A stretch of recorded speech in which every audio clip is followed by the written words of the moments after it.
This is courage. This young man stopped the tanks in Tiananmen Square.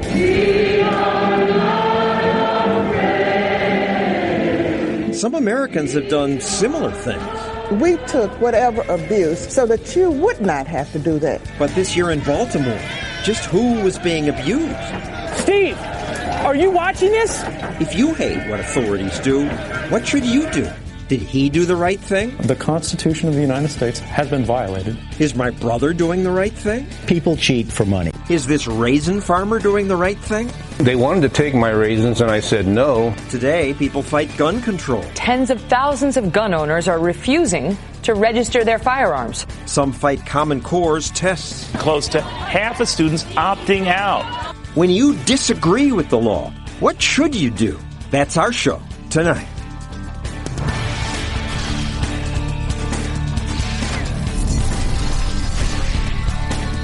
And now, John Stossel.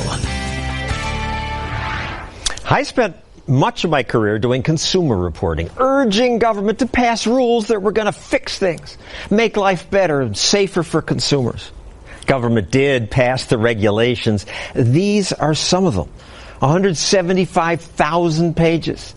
These are just the federal regulations. State and local bureaucracies add many more. And these laws now rule our lives. I now realize they rarely make things better for consumers. Often they make things worse.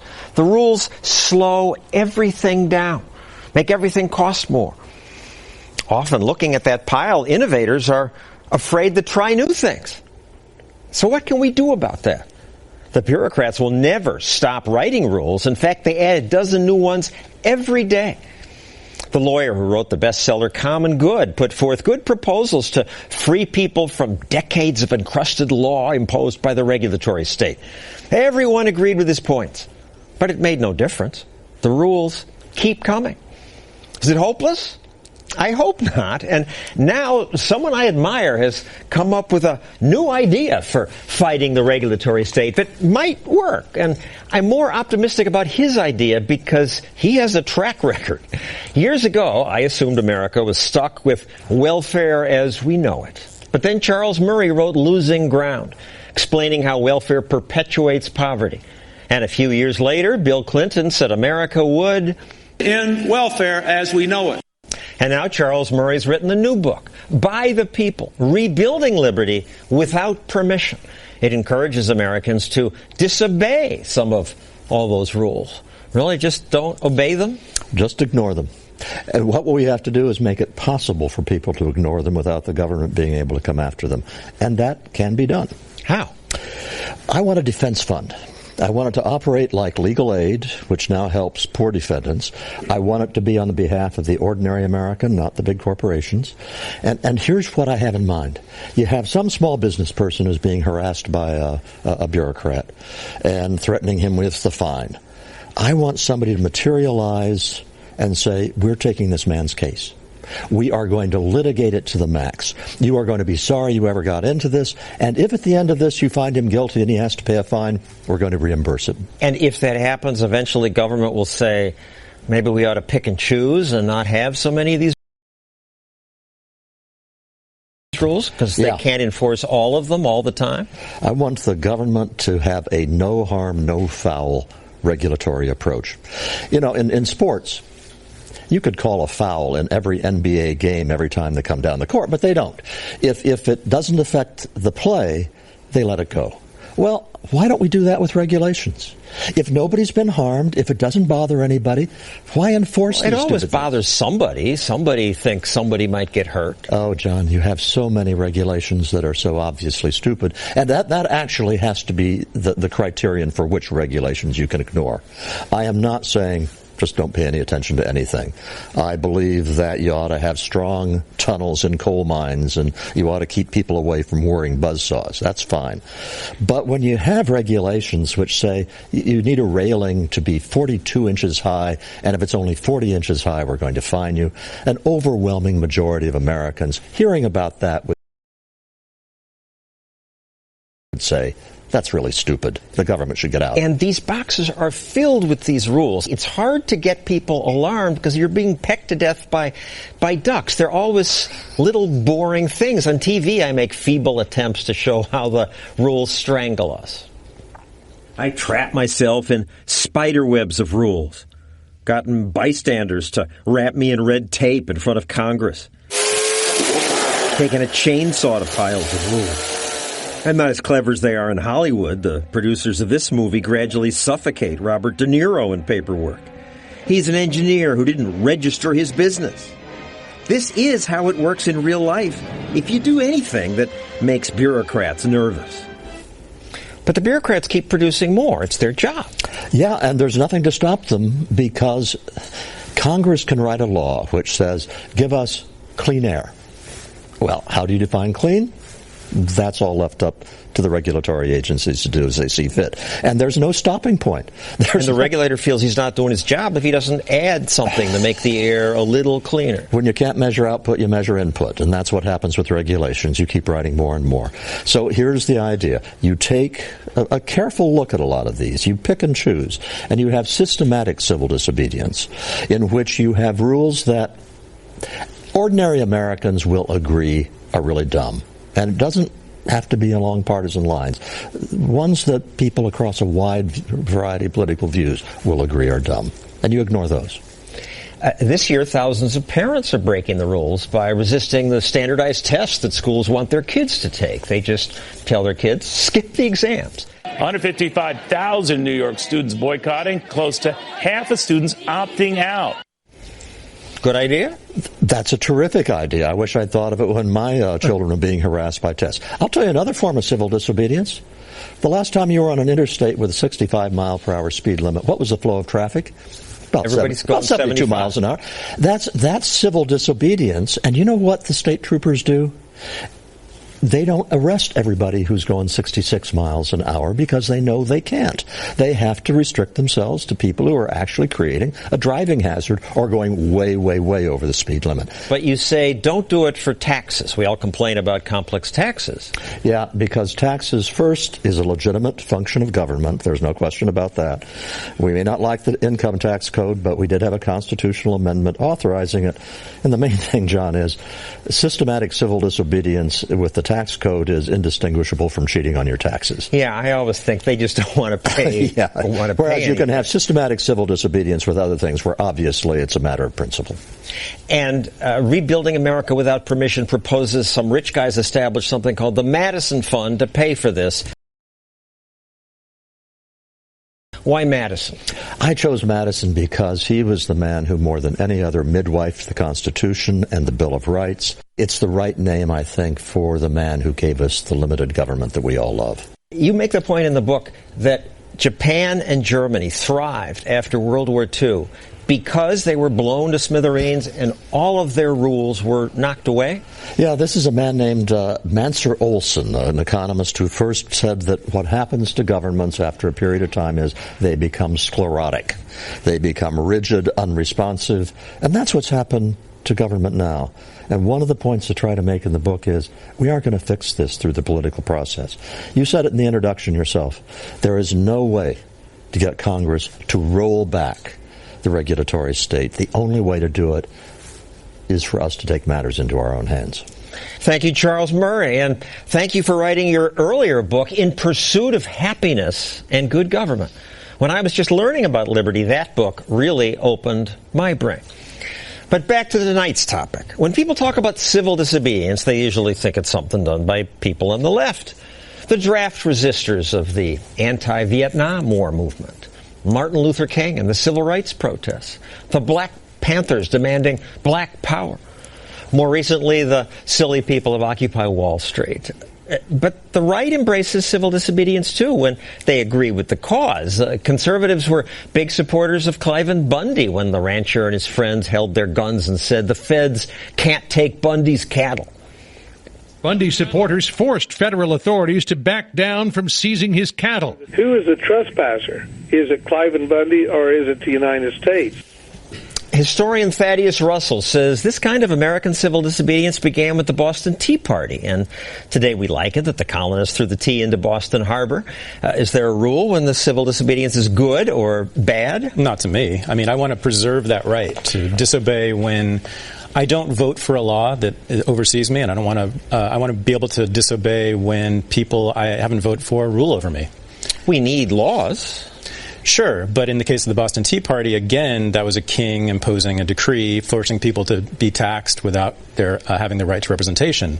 So, I mean, you see that again and again over the last 250 years in American history on the right and the left. The left and right don't do it the same way. They do it for different ends, but with the same means. And so, again, I think it's very important to preserve those means.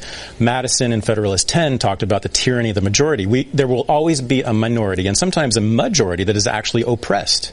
In Baltimore, for instance, most of the people in the streets didn't vote for their government. Here's an example of conservative civil disobedience. Connecticut passed a law that ordered people who own military-style rifles to register their guns. Tens of thousands of gun owners are refusing to register their firearms. That means Connecticut now has hundreds of thousands, potentially, of brand new criminals because not registering is a felony.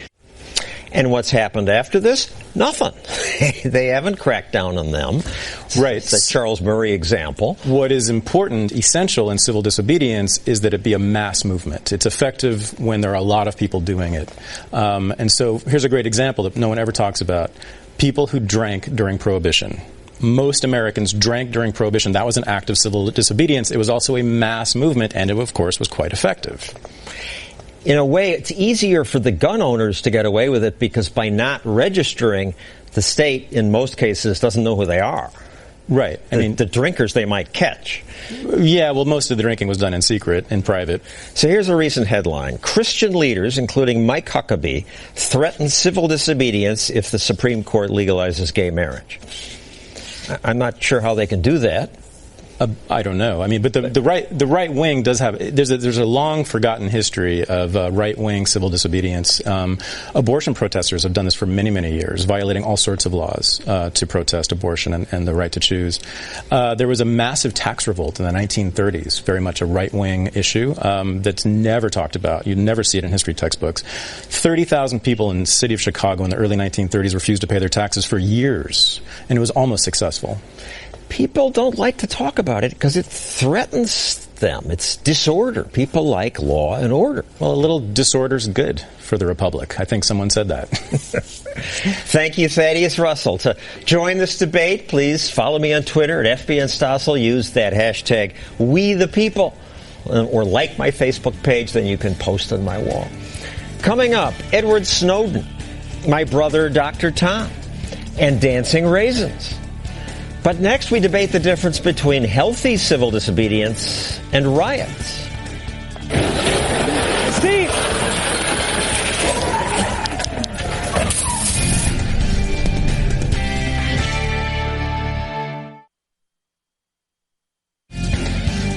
All right, hi. Do I need to introduce myself? Or? Go ahead. Okay. Hi, my name is Paul Sardinsky. I am the manager of Global Powertrain Technology Communications for the Ford Motor Company, and we're here today talking about EcoBoost and the 1-liter EcoBoost engine. Torque is that feeling of grunt an engine has. When you don't rev an engine up and you just hit the gas, that's torque. That's a twisting force that drives the car forward, sort of at your beck and call. You hear about horsepower, but what most people really like is they like torque. You hit the gas and the car moves. And so this engine produces 125 pound-feet of torque, but it also has a function called overboost, which allows it to produce up to 148 pound-feet of torque for up to 15 seconds, which is a long time if you put your foot down and count to 15.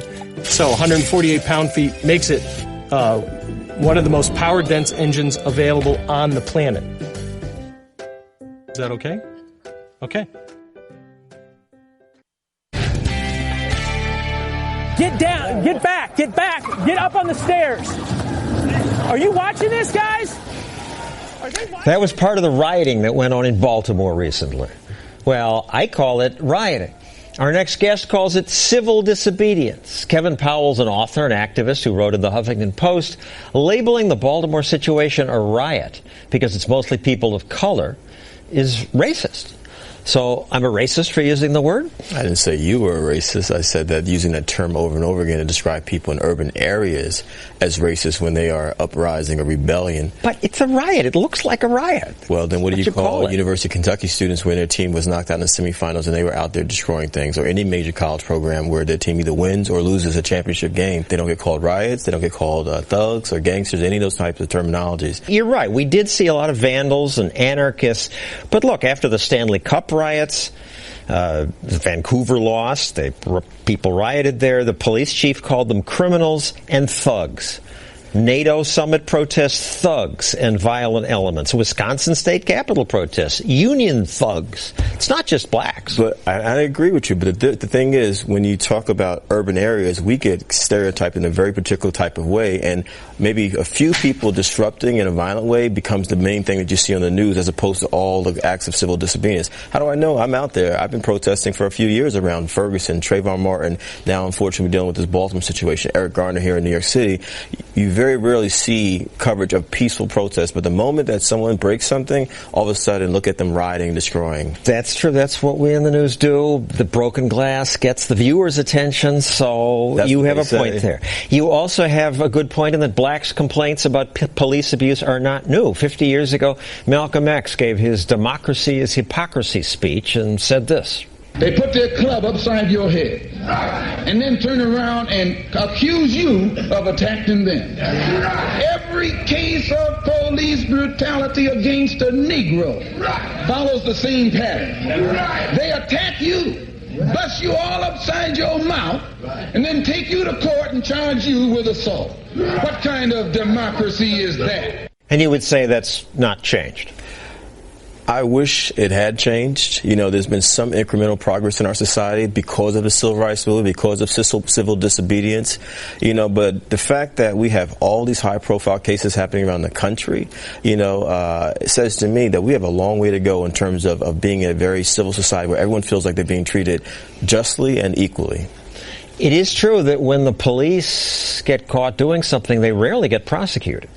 Very rarely. That's why it was considered a small victory when these officers in Baltimore were even indicted. You know, that's a progress to us because we've seen what's happened in other places in this country where no conviction, no indictment, nothing, you know. And we're not saying that we're anti-police, but what we are anti is anti-police brutality. We're anti-racial profiling. That should be unacceptable if you call yourself a democratic society where all people are supposed to be equal.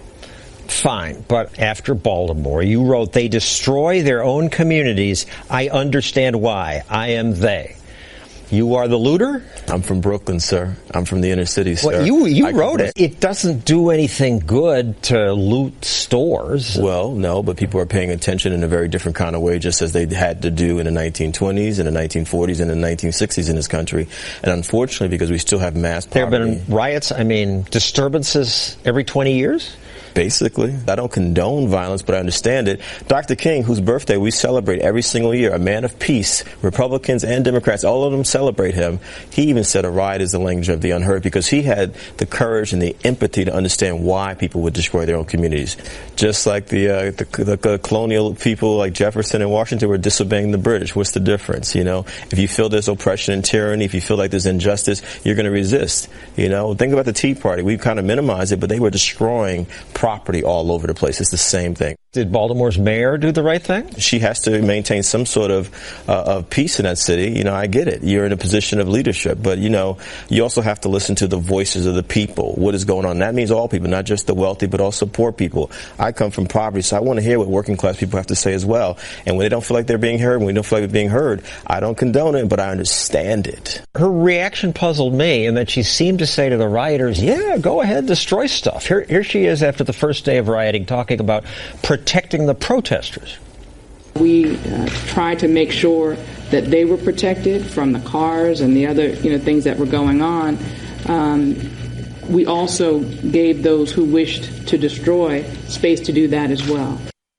We gave them space to destroy. That's just bad policing. What she's saying, in my humble opinion, is that you're talking about a powder keg. You know, you're talking about poverty, failing school systems, lack of opportunities, lack of employment opportunities. This has been the complaint forever.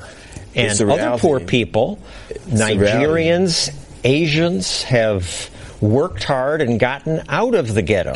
Without riots. And there are African Americans who have gotten out of the ghetto, sir, but those of us who are still there feel like there's no way to get out of it, and so we're frustrated. But you can riot or you can work hard. Or we as a society can address the fundamental inequities that Dr. King was talking about. If we don't address these root causes, sir, Baltimore will happen over and over again all around the world, all around this country. We don't want that to happen. So the question is, what are we collectively, no matter what our ideology, going to do about it? I say we've been pouring money into these towns, addressing these root causes. It hasn't made anything better. And I respectfully disagree. I've been to pretty much all 50 states, every major city, sir. Barely any after-school programs, barely any programs for these young people. School systems failing everywhere. The question is, where's all these resources that we're talking about? It's being spent. I don't know where it goes. I believe they probably squander it. Thank you, Kevin Powell. Thank you. Next, one little guy who said, we're not going to take it. And now he owes the government nearly $1 million.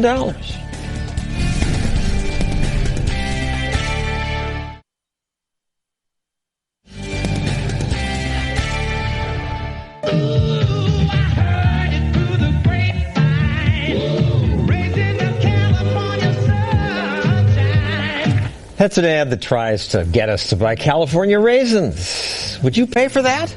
If I grew raisins, I wouldn't want to pay for the ad because it promotes my whole industry. My competitors would get to freeload off the money I spent on ads. Yet, as you saw, these ads do exist. We also see them for things like cotton, the fabric of our lives.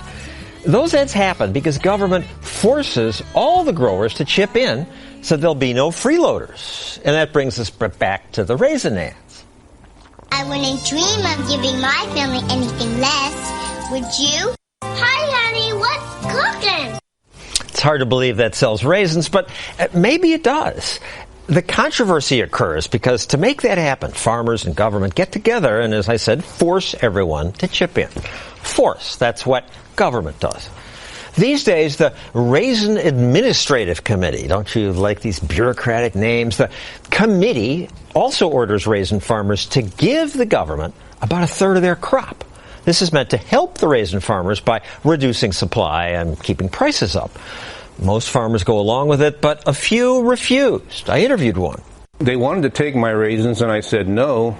So they couldn't take the raisins. So they said, well, if we can't take the raisins, we're going to give you a fine. And I wasn't the only one. There was 60 of us farmers went together and said no more.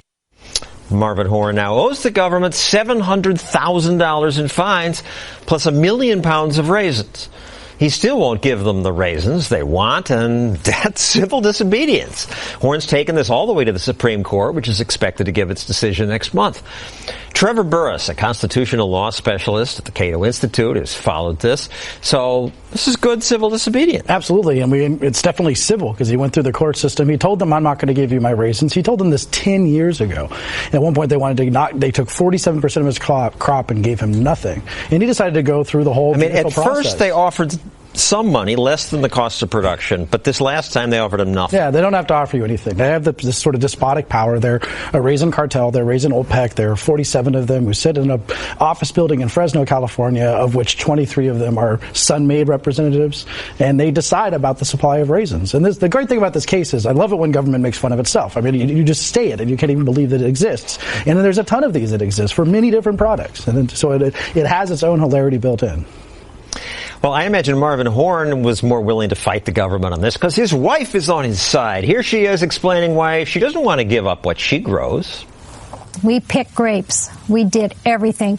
And I just hate to see it just given away. It means a lot to me. Don't mess with what we produce. Don't take a percentage. Let us do what we want with our own crop.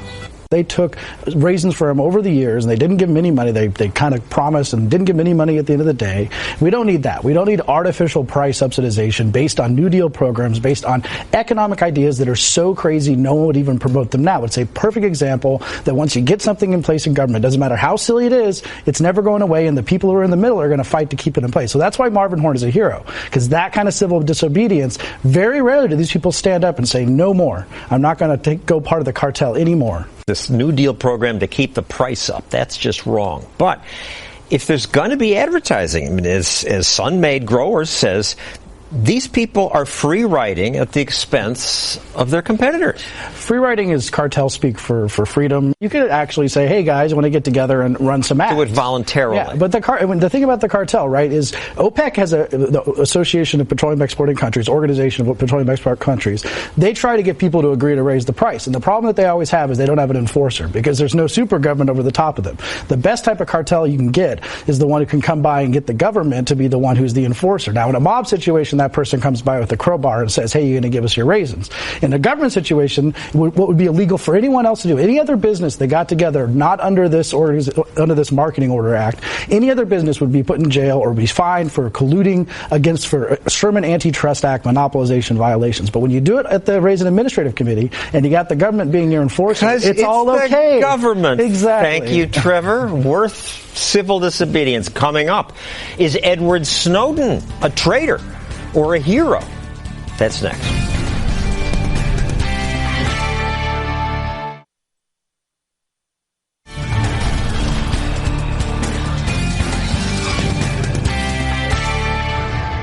Spies are great when they're on our side, but we can never forget that they're incredibly powerful and incredibly dangerous. And if they're off the leash, they can end up coming after us. That was Edward Snowden speaking from Russia because if he hadn't left America, he'd be arrested for espionage. He is someone who really said, I'm not going to take it. He was working at the NSA. He saw spying he thought was wrong. So he risked his comfortable life and his freedom to leak information about that. That's why we know about it. Last week, a court ruled that the NSA's blanket collection of phone records is illegal, and that only happened because Snowden revealed it. But Snowden broke the law. He released information he swore to keep classified. And that endangers us all, says former CIA analyst Fred Fleitz. He calls Snowden a traitor. But Baron Sokov of a group called Tech Freedom says Snowden's a courageous hero. So Fred Snowden didn't give up a lot. He has a conscience. He didn't do it for money. Well, John, in my view, Snowden has no credibility. He is a traitor. He is someone who shouldn't be taken serious as a whistleblower for two reasons. First of all, he's made some very significant false statements. And second of all, he did not go through appropriate channels to provide this information for his supposed whistleblower reasons. But if he'd gone to his bosses at the NSA, they would have just fired him. I work for the House Intelligence Committee. He could have come to us. I talked to Congress. I talked to my colleagues on the Democratic side. We would have greeted him with open arms and brought him immediately to our chairman. He could have went to Senator Wyden. Why didn't he go to Senator Wyden? Well, this isn't really about Edward Snowden. This is about a much bigger picture. The reality here is that we're dealing with a law from 1917 when this country fundamentally changed its values. We started spying first on foreigners, and then we used those laws to prosecute Americans. And that's the very law, the Espionage Act, that Edward Snowden's been charged with. And that law is really but he used. said, I'm going to keep this stuff classified. It is the law. Yeah, so I'm not here really to defend Edward Snowden in particular, but I am grateful for what he did, because if he hadn't blown the whistle, if he hadn't gone outside of normal channels, we would never have known. And the reason I say that What if he went to Congress? Well, we know what would happen. He's not the first person that's tried to blow the whistle on some of these programs. There have been other people that Edward Snowden saw try to leak, try to go to Congress, try to work through the proper channels, or try to be more selective in dealing with journalists. And they were persecuted, they were hounded for it, and nothing changed. And so he did the one thing that he thought might actually change something. Now, Fred has some good ideas about how to make the Intelligence Committee's safe harbors and make them more welcoming for whistleblowers. And I'd agree that, generally speaking, that's a better route for dealing with leaks like this. But that can't be the only route, because the fact is that Congress, even despite these revelations, has been very slow to change what is a fundamental unconstitutional surveillance program. People do want to kill us, and this mass data I don't feel particularly threatened by. They're not listening to individual phone calls. This was a carefully regulated program. Only 22 people at the NSA are allowed to use this. This is not mass surveillance. A court has now said it's unconstitutional. One court said it's not constitutional. There have been 38 decisions on this, 35 of which have supported this program. It's very clear that this program has stopped terrorist attacks. Senator Feinstein has been very clear. It stopped attacks on the New York subway. It stopped an attack on the U.S. on the stock exchange in New York. It stopped an attack on a Danish newspaper. It's been useful in other ways. A opponents of this program continually insist that it hasn't. Now, there are panels dominated by Democrats. And we can never determine because most of it's secret. That's why we have our elected representatives on the intelligence committees to oversee these programs. We can't reveal the total record of these programs because they are intended to target people who want to kill us. Well, one reason Snowden says he did what he did is because he watched the man who oversees the NSA lie to Congress. Does the NSA collect any type of data at all on millions or hundreds of millions of Americans? No, sir. It does not. Not wittingly. So, Fred, he just lied. Why do they have to lie? Two responses to that. He was set up. Senator Wyden knew the answer to that question. He shouldn't have said that. I agree with that. Snowden has said he leaked all this material because of Clapper's statement. We know from Glenn Greenwald's book, he's the journalist who helped Snowden leak all this material, that Snowden was trying to leak material to him months before Clapper made that statement. This is one of many false statements made by Snowden. All right, so maybe this pushed him over the edge. What difference does that make? He was collecting millions of classified documents for years. This didn't push him over the edge. He was going to do this anyway. Is there ever justification to leak something, to break the rules? I think there may be a justification to leak something after you go through every possible channel to make sure the information you want to reveal is not going to hurt U.S. national security. Why didn't he ask to meet with Senator Wyden 101? I know, having been a staff member of the House Intelligence Committee, there are many members of the intelligence community, many officers who have come to us and said, we have something we have to tell you. Don't give our name away. There's people who claim otherwise. I've been there, John. I know that this system works. One important question is whether Snowden revealed secrets that endanger Americans. Did he go through what he leaked and carefully decide, this one I'm not going to reveal, this one I will? Comedian John Oliver went to Moscow and asked him about that. How many of those documents have you actually read? I've evaluated all of the documents that are in the archive. You've read every single one? Well, I do understand what I turned over. But there's a difference between understanding what's in the documents and reading what's in the documents. I mean, he's evasive, Barron. It's a fair question. Would you have done what Snowden did? And I'm not sure that any one of us would have had the courage to really essentially exile himself from the United States for the rest of his life to reveal these programs. So I'm not sure I would have done exactly what he did. And I'm not sure I would defend exactly how he did it. But the real issue isn't Edward Snowden. It's the black box. And what Fred's really saying here is, we shouldn't look inside the black box. We should just let people on the Hill sort it out. Fact of the matter is we have only one senator who's really been willing to fight on this consistently. And Fred will say, well, look, if he didn't go out and make it public himself, Senator Wyden, then how serious could the problem have been? What he's really saying is, unless he's willing to be kicked off the Intelligence Committee and not be willing to do anything else about this, he should just work inside the proper channels where we already know that Congress will lie. They will spy even on staff. What's your answer to that? Wyden was in the minority. The majority of senators looked at this program, said it was legal and constitutional. That's the way the system works in Congress. One guy doesn't get a veto over a program he disagrees with. Fred, Barron, thank you. Next, my doctor brother on what he calls pharmaphobia. He says doctors shouldn't take it anymore.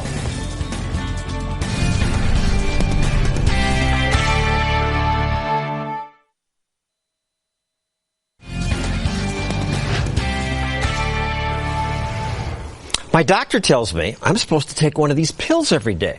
And I do, but maybe I shouldn't, because what if my doctor's on the take? Maybe he prescribes this only because some pretty sales girl came into his office and says, oh, if you prescribe enough Lipitor, I'll take you to lunch. Also, maybe Pfizer's researchers said the drug worked only because they wanted to get rich. That's why I'm glad that there are all these rules. Well, I wish there weren't that many, but my instincts tell me it's good that regulators restrict interaction between medical researchers and business.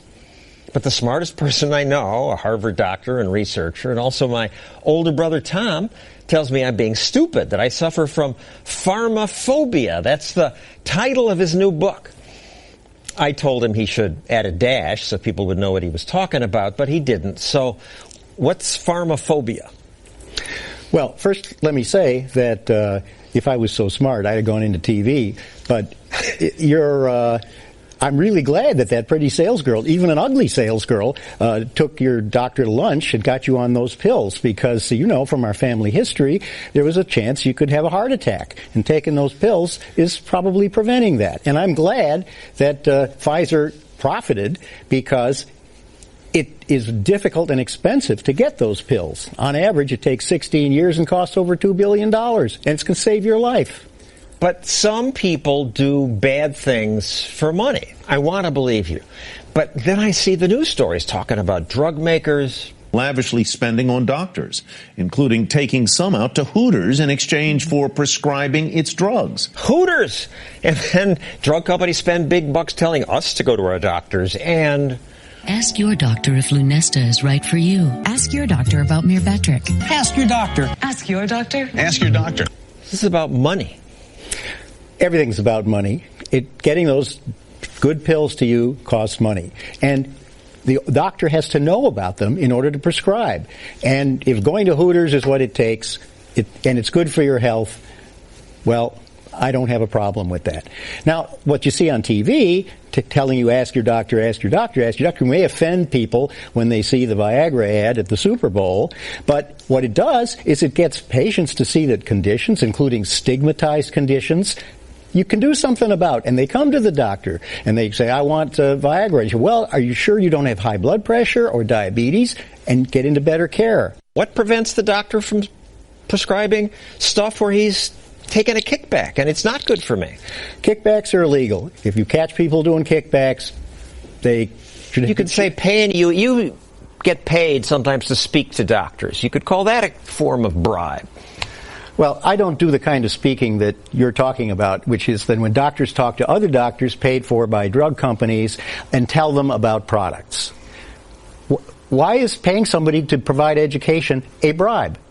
If the drug is a good drug. And by the way, the doctor can only talk about what the FDA has approved. The FDA has huge oversight over the safety and efficacy and effectiveness of drugs and devices. They've kept passing new rules that limit what you can do. And what's the harm? What do we lose?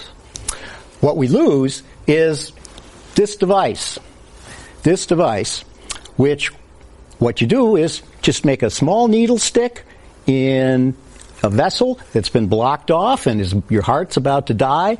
We put it through the vessel and then blow up this balloon and pull the clot out that formed. Saves your life. Save your heart, can save your brain, can save limbs. Now, this device was invented many years ago by a surgeon named Tom Fogarty. He meticulously worked on it and then he tried it on patients. Today, committees of what I call nanny pharmascolds would say, oh no, you can't try it because you have a commercial interest in it. So he'd have to get somebody else to try it. And if he could find somebody else, that somebody else might not have had the skill or the passion to make it work. And it saved millions of lives, huge amounts of money, less surgery, simpler procedure. Absolutely, absolutely. It saved millions of lives, limbs, brains, and hearts. And Fogarty left Stanford because these nanny committees harassed him. He called the committees the unfit, recruited from the unwilling to do the unnecessary. Medicine is incomparably better today than when I started out, and I can give you examples as to why that is. That it's all because of the great tools we have, drugs and devices, and those drugs and devices come with great difficulty and at great expense. These pharmaphobes deny these facts. And worst of all, they allege that if doctors or researchers interact with companies and get paid for it, they become corrupt. They lose concern for their reputations, they do bad research and hurt patients. No evidence for that. They must have evidence. No, that my book, read my book, and you'll see they don't have evidence. They tell stories that the media loves to propagate, that the lawyers love to take advantage of, but the substance isn't there. So you're telling doctors just don't take it anymore? Disobey these rules? I'm saying to patients, people like you, concerned about health, tell your doctors not to take it anymore. Thank you, Tom. Next, as we contemplate civil disobedience, we should be very thankful that we live in America.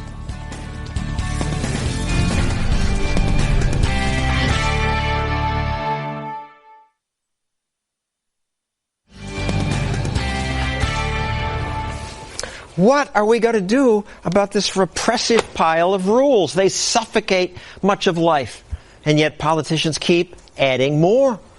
This level of micromanagement by government is not what America's supposed to be about. Almost none of this existed during America's first 150 years, the years when this country grew fastest and became the envy of the world. The Little House on the Prairie books describe what life was like then.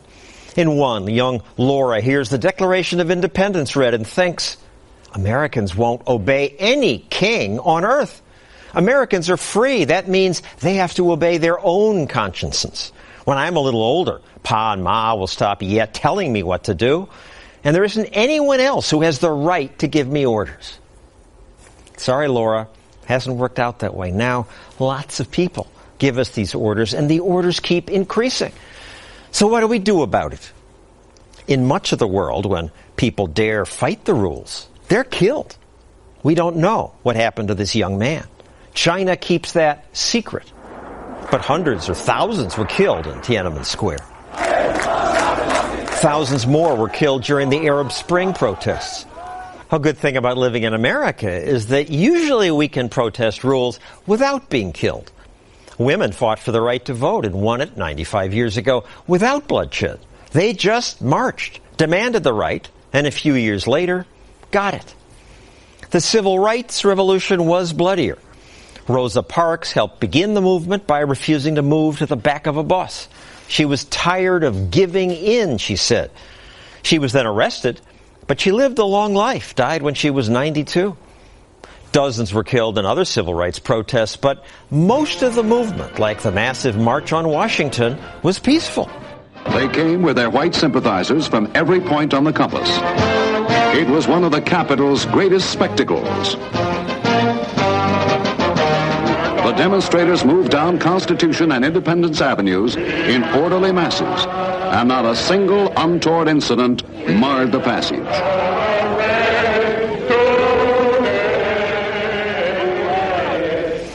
Now look, I don't claim that these endless rules from today's regulatory state are as bad as segregation was. But the way government keeps adding to this pile is really bad. The rules suck the life out of people. They delay or stop lots of potentially great innovation. They will kill our future unless we kill some of the rules. So what's the best way to do that? Charles Murray, I think, is on to something. Selective civil disobedience.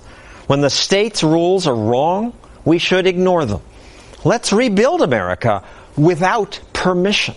Tell the oppressive state, we're not going to take it. But the way government keeps adding to this pile is really bad. The rules suck the life out of people.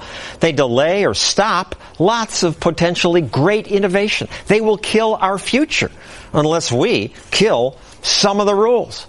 So what's the best way to do that? Charles Murray, I think, is on to something. Selective civil disobedience. When the state's rules are wrong, we should ignore them. Let's rebuild America without permission. Tell the oppressive state, we're not going to take it. That's our show. See you next week.